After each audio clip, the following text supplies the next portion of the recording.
공직자의 이해충돌 여부에 대한 유권 해석을 두고 그동안 논란이 일기도 했는데요. 앞으로 중앙부처 장관은 본인이나 가족이 외청해서 조사를 받게 되면 회피 신청을 해야 합니다. 법무부 장관이나 가족이 검찰 수사를 받는 경우가 대표적인 사례로 꼽히는데요. 이승배 기자가 설명해드립니다.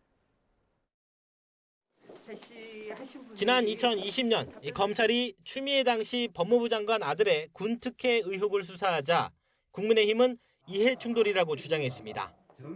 전임 박은정 위원장은 조국 법무부 장관 때 부인이 수사 재판받는 일과 관련해서 이해충돌이 있고 직무 관련성이 있다고 결론을 냈습니다. 그런데 지금 추미애 장관과 다를 바가 뭐 있습니까? 하지만 권익위가 추 전 장관이 수사 지휘권을 행사한 적이 없는 만큼 이해충돌이 아니라고 유권 해석을 내리면서 민주당 출신인 전현희 위원장의 입김이 작용한 게 아니냐는 의혹을 샀습니다. 지난 2월엔 한동훈 법무부 장관을 두고 이해충돌 문제가 불거졌습니다. 이번엔 민주당이 나서 경찰이 현직 법무부 장관 딸의 스펙 의혹 등을 수사하는 만큼 직무 회피 대상이 되는지 따져보자고 요구했습니다. 주거 침입 관련해서 고발이 있었고 또 장관 자녀 스펙 의혹 관련해서 또 언론사 기자들을 명예훼손으로 고소한 적이 있어서 경찰의 수사가 진행 중입니다.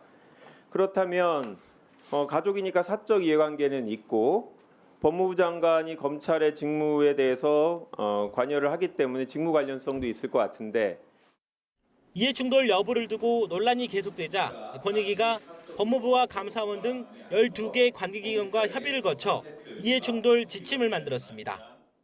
공직자는 자신이나 가족이 당사자인 고소고발 사건을 셀프 조사할 수 없습니다.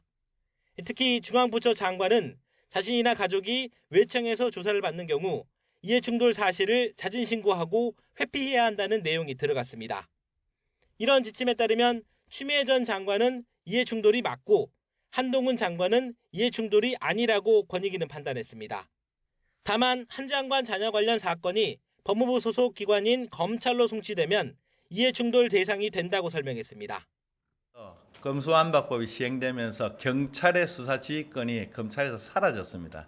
다만 그 사건이 검찰로 송치되어서 그 사실을 법무부 장관이 인지하면 그 순간 이해충돌 상황이 발생하고 법무부 장관께서는 회피 신고를 하셔야 됩니다.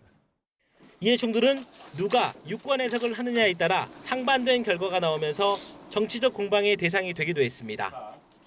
권익위는 지난해 5월 이해충돌 방지법 시행 전에는 혼란이 있었지만 앞으로는 이 지침을 유권 해석의 명확한 기준으로 삼을 것이라고 밝혔습니다.